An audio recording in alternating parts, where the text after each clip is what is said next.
Okey, Assalamualaikum. Saya Diki dan isteri saya Sazalina. Kami daripada kampus Rendah Dalam di Masjid Al-Falah. Hari ini kami mengadakan majlis perkahwinan anak kami yang pertama dan yang ketiga bersama dengan Mas Mida Catering. Alhamdulillah semua dengan lancar dan so far semua memang terbaik lah. Terima kasih. Makanan saya tak makan, tapi respon daripada saya punya tetamu kata semua the best. Sedap dia kata. Kan dah sehingga pukul 3.30 makanan dah habis.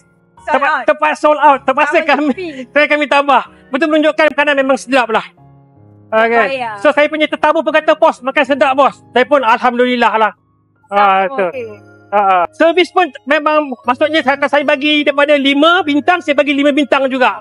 Kan tak ada keluhan daripada tetamu saya mengatakan ni tak ada. Semuanya alhamdulillah sukses, cukup. Cara pun handle daripada daripada semalam. Susun meja sampailah hari ni pun memang the best lah. Dan saya tak salah pilih lah catering ni. Okay, memang saya pilih tepat untuk mengadakan majlis perkahwinan anak saya. Dan insya-Allah akan datang saya akan bersama lagi dengan Mas Mida untuk anak saya yang kedua pula nanti insya-Allah tahun depan. Mas Mida memang terbaik.